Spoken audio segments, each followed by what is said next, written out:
Hello everyone.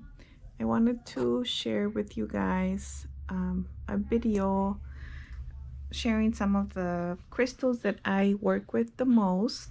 I'm trying to see if the lighting is gonna be okay. It's sunny outside, but the sun is moving away from my window now, so I have another light, some artificial lighting going on.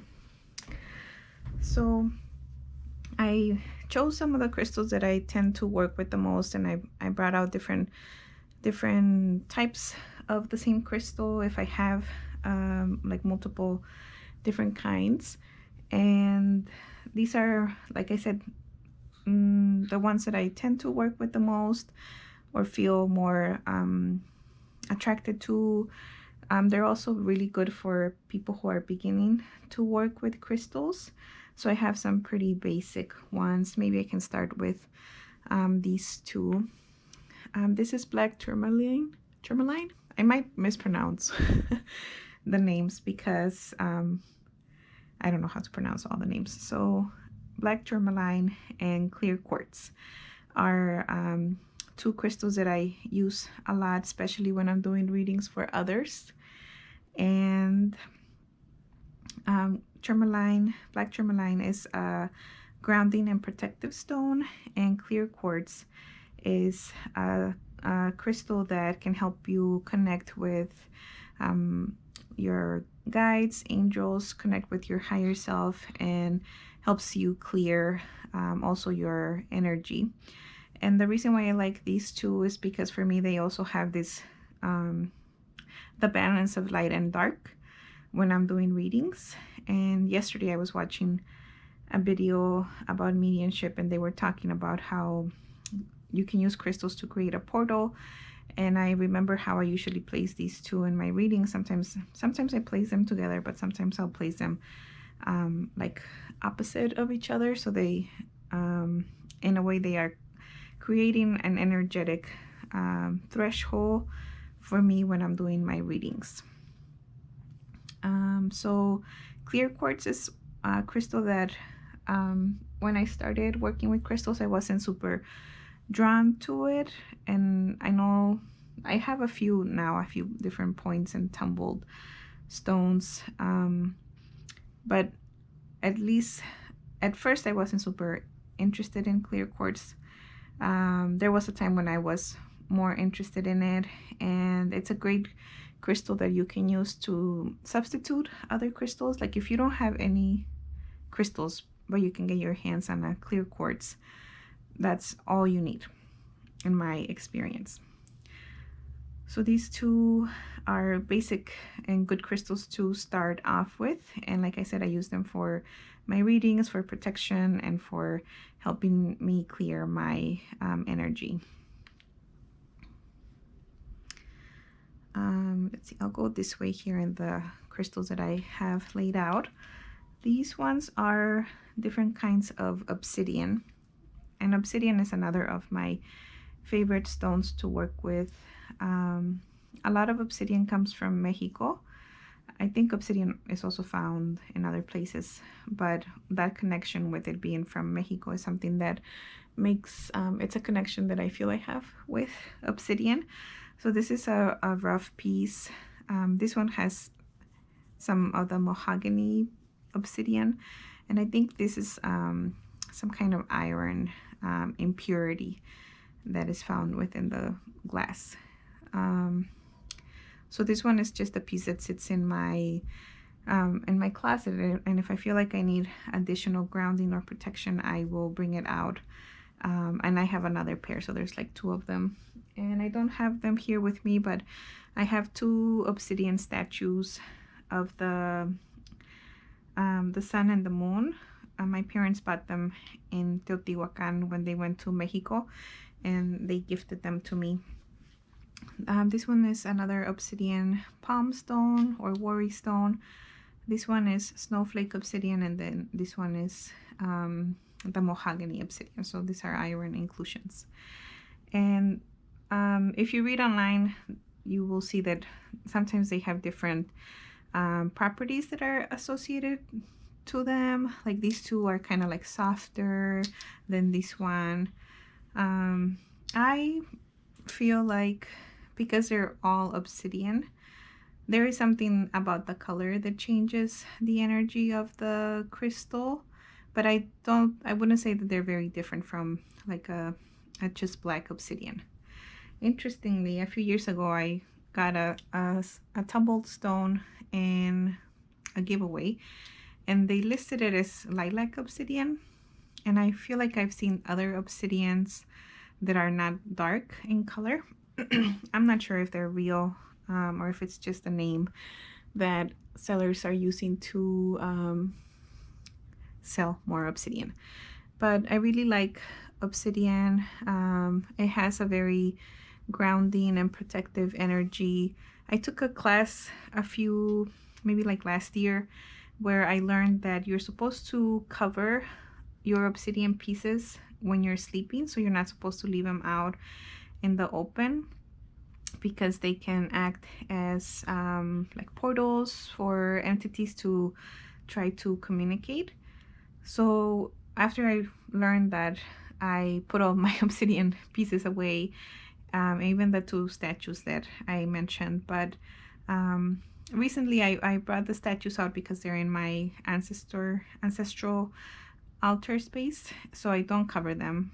And I feel like those, since I have a different intention for them, that they would not be used for entities that are not meant to be contacting me. So obsidian is another great stone that I recommend for people who are beginning to work with crystals.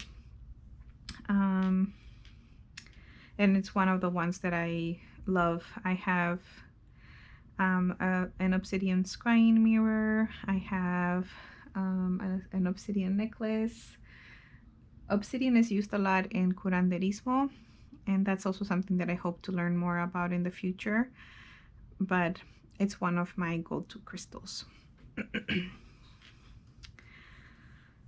Next up, I'll show you these citrine pieces.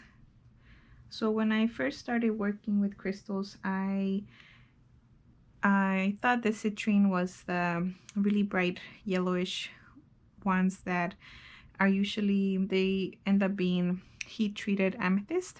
I do have one of those. I didn't bring it with me. So then after I started learning more about crystals, I learned that that is not like the real authentic citrine. So my first authentic citrine piece is actually this one that was a gift from a fellow crystal aficionado, and I love this piece. Whenever I want to feel more confident or just like brighter, I would use this one and just hold it in my hand or take it with me wherever I am going.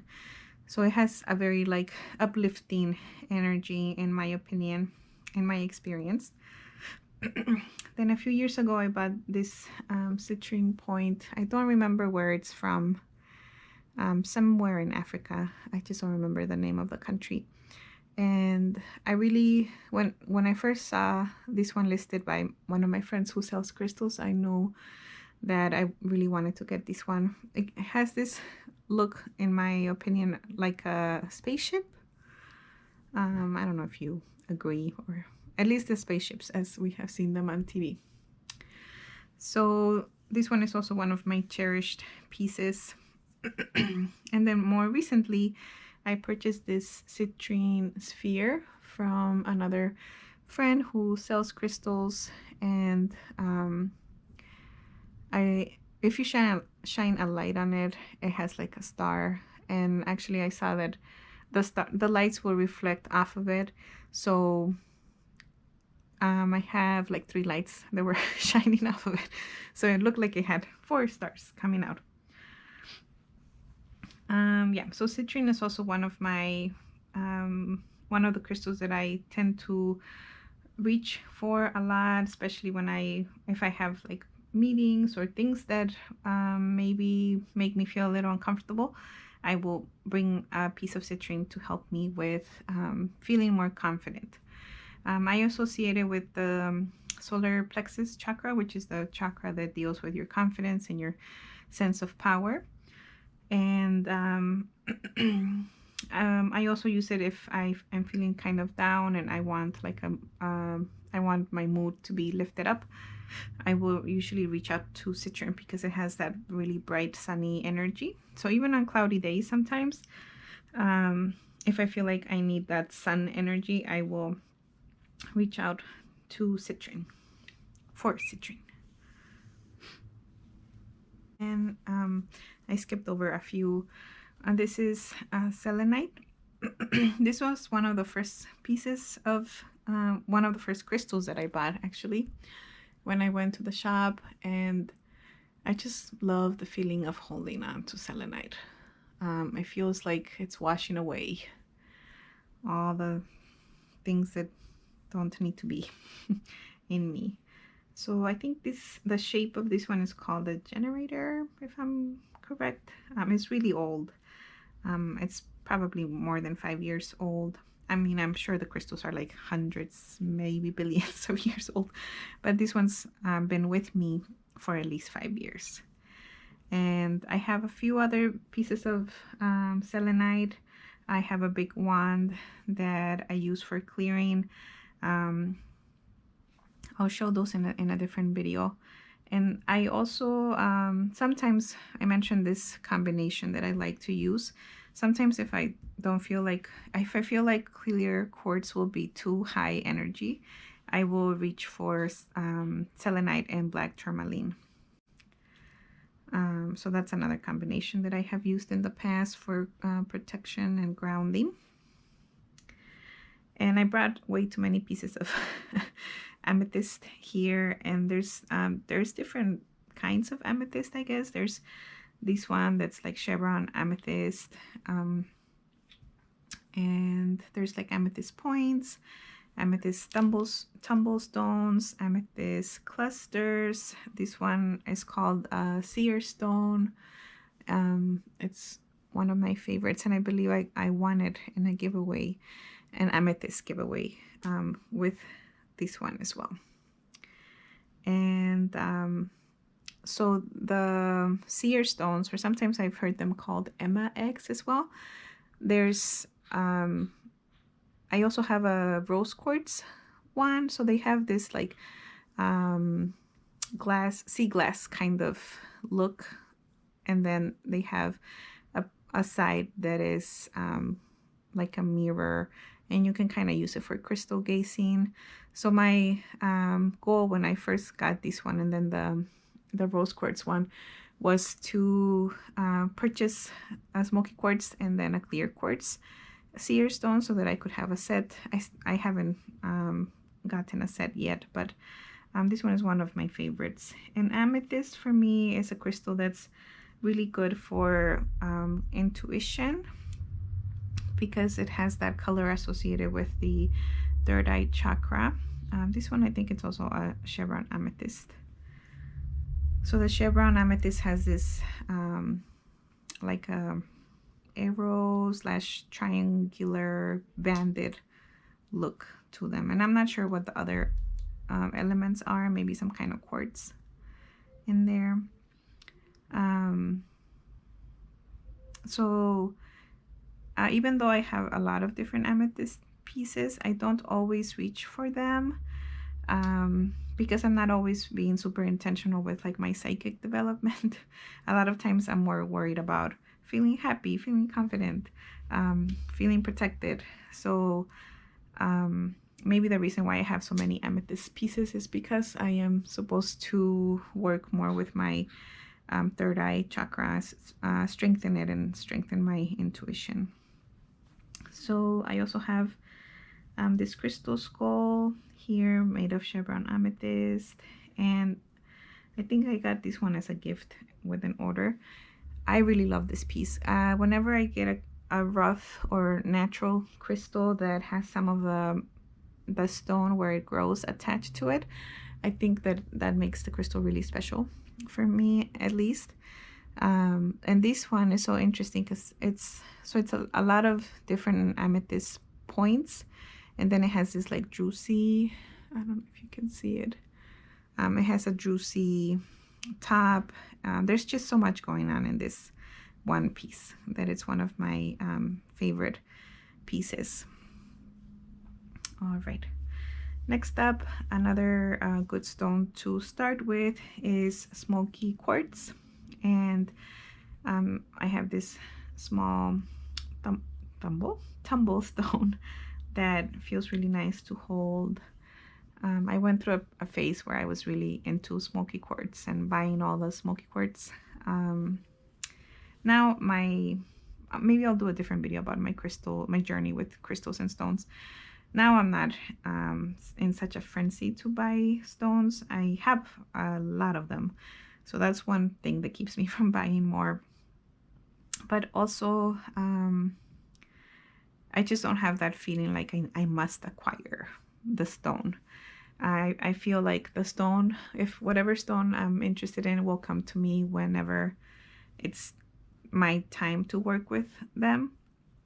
So there's one stone that I have always been curious about and I have not gotten a piece of. It's moldavite, and I'm not pushing myself because I know whenever it's time for me to work with moldavite, I will be able to work with them.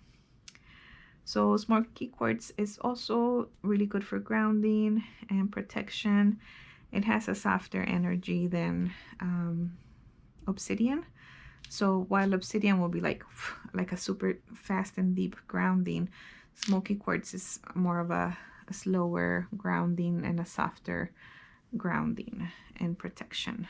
And I believe that this piece I bought, or was a gift from my husband during either my birthday or one of our anniversaries a few years ago. So I really like this one, and I also like this one just to hold in my hand when I need some grounding and protection. So another crystal that I highly recommend for people who are starting off with crystals and that I love to work with is rose quartz. And I have quite a few different types of rose quartz. I usually enjoy the rough kind that's not polished. But this one, it's a palm stone that I bought from my friend, and palm stones are just really nice. They have a very nice they give you a very nice tactile experience. So rose quartz is really good for matters of the heart, self-love, compassion. I usually associate rose quartz with the heart chakra, and also with working with the divine feminine, with Mother Mary, and just when you need to work on your self-love and your love and compassion for yourself and others, rose quartz is a really good ally, and I really like this one. Yeah. Another of my favorite crystals, and one that I think is good for beginners, is carnelian. And I couldn't find my rough carnelian pieces. I have one here. This one is part of a chakra set that I will show you. Carnelian for me is a stone that I will reach for when I need the energy to get things done. It's also really good for creativity. It can be associated with the root chakra or the sacral chakra. At least I associate it with both of those. And it's a kind of banded agate that has this orange look to them. This one has more chalcedony than the red parts, but because it's a palm stone, it just feels really nice to hold. I really like looking at carnelian under the sun or under a light because it glows like a really warm fire. So carnelian is another one that I recommend. And then they're all my favorite crystals, so I might keep saying one of my favorite crystals is Lapidolite. And there's different versions of Lapidolite. I have some tumbled pieces. This one is in a sphere form. I have some rough pieces. I wish I brought. There's another kind that has this like, they kind of look like scales. It's mica Lapidolite or Lapidolite mica, like this one, but smaller, like a cluster of them. I really like this piece. It reminds me of a hand.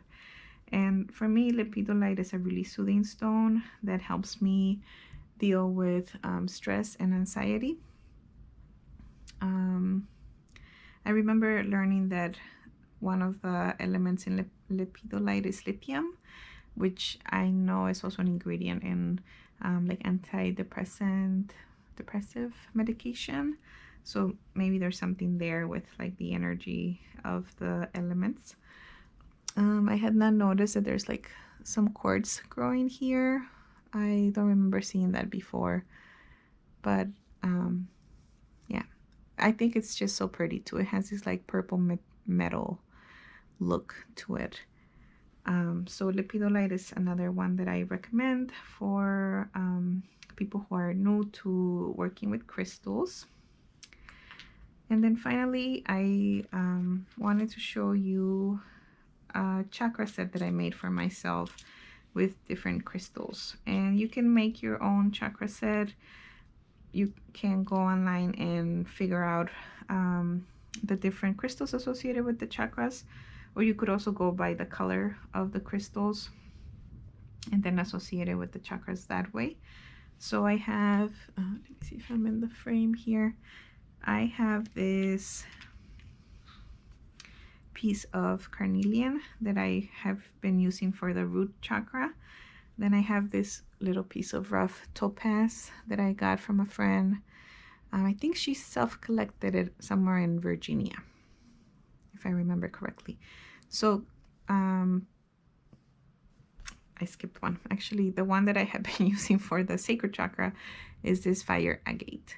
And fire agates are really funky looking, and I love them. The funkier, the better.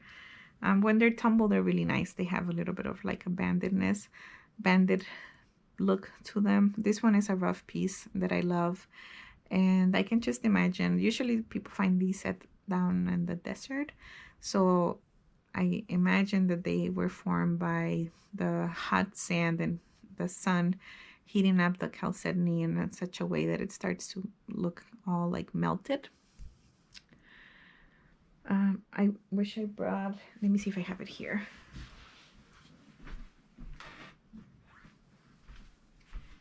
I have a tiny fire agate that is tumbled. I have a different one that's much prettier, but you can kind of get the idea of what it would look like tumbled versus rough. So this one I use for the sacral chakra, and then the topaz I use it for the solar plexus chakra. What's next? The heart chakra. I have this juicy green calcite.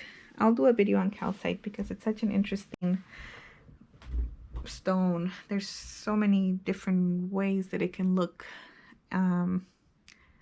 Really interesting, and there's different colors, and it's such, I think it's pretty easily accessible. There's like pink calcite, blue calcite, there's optical calcite. Yeah, I'll make a video with all the different calcites. So I have been using this one for the heart chakra. For the throat chakra, I have been using apatite. Apatite is another one of my favorite crystals, although I did not include it here. I really like this piece because it's so bright blue here at the tip, and apatite is really good for manifesting, but because of the blue color, I also think it's really good for communication. And then this is another piece of the amethyst giveaway that I won a long time ago. It's an amethyst point. I really love it. I think it's really beautiful. So I have been using it for the third eye chakra. And then I have this small quartz point that I have been using to represent the crown chakra. and it has this really cool window here. And I think this one might be one of the starberry quartz, which are quartz that have like this edging on one of the sides. I just learned about that, and I don't know a lot about it, but I'm curious. So yes, you can put together your very own chakra set as another way to begin working with crystals. So that's actually how I started working with crystals and just energy in general, is by learning about the chakras and starting to tune into my own chakras and see if they were flowing or blocked or active, underactive, or hyperactive. So I hope that you found this video interesting. These are my crystals that I tend to use the most, and I also recommend them for people who are beginning to work with crystals. And like I said, you don't need to have like a million crystals. If you just have clear quartz and maybe a grounding crystal just to balance your energy off, that is all you need. Thank you so much for watching this video. If you like more, if you like to learn more about crystals or just to hear my experience working with crystals, let me know. I love crystals and I have a lot of them and a lot of experiences to share, so let me know. Thank you so much.